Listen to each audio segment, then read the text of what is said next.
How's it going, everyone?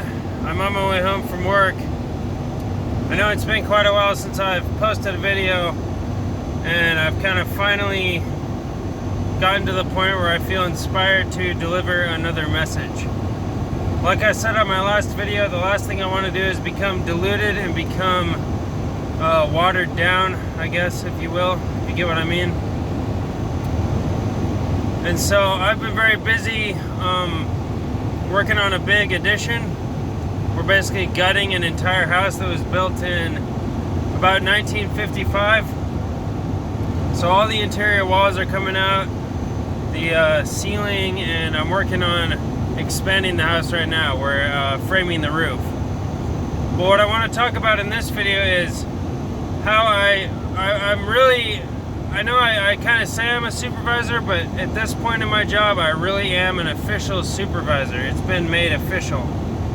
And so what I want to talk about is how I made that adjustment, and then second, what am I doing now that I'm in that position.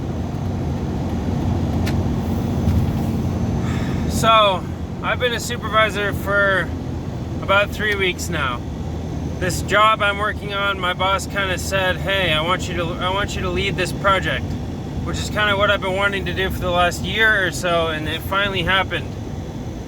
And so he gave me a couple of guys that don't have much experience, and I've been kind of leading a team.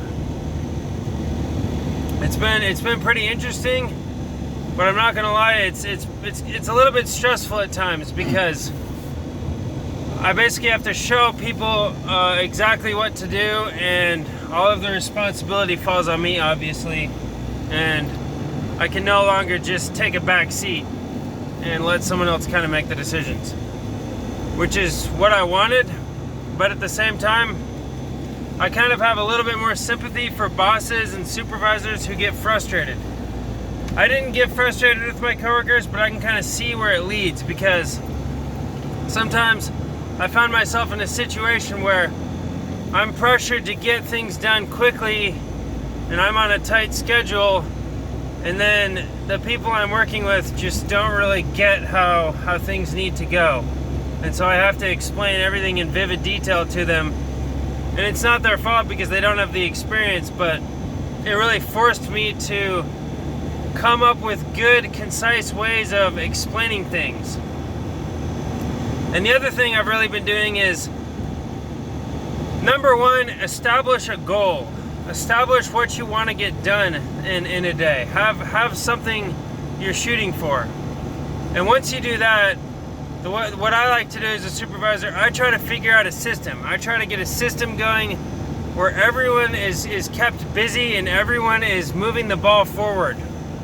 And there's no one standing around, there's no one wondering what to do, there's never a dull moment. And the way I do that is, if it's a really laborious task, we'll take turns on the more laborious thing. We'll swap in and we'll swap out, and we'll take turns doing the tough things. And another thing that helps me boost team morale is, I've been playing music at work. I don't normally do that, but I'll kind of ask my coworkers, "Hey, what do you want to listen to?" So lately we've been kind of listening to some reggae music, like Revolution. And the reason for that is, it's just upbeat, happy music. It's beginning of summer over here, so it's music that really suits the mood. And then we're working at some Mormon people's house, and so it's also important to keep everyone happy and make sure that the music is clean and not offensive. So that's kind of my biggest tip for anyone who's a supervisor. That's what I've been doing. Number one, figure out a goal, and then number two, figure out some kind of system where everyone can move the ball forward efficiently. Efficiency is king. You got to figure out ways that cut down on time and figure out little shortcuts without sacrificing quality. So anyway, guys, let me know what you think. I'm pretty excited about how things are going lately, but at the same time, it's definitely a lot more responsibility, and I'm a lot more busy because the burden of getting things done is on my shoulders, which is what I wanted, but it's definitely a little bit different than it was when I was kind of just in the back seat, just doing what I was told, which I don't enjoy personally. But You get what I'm saying, it's just different. So anyway guys, if you have any suggestions for videos you'd like me to do or anything you want to talk about, let me know in the comments. But I'm going to check out for now and I'll be back again for another video. Hope you have a good afternoon. See ya.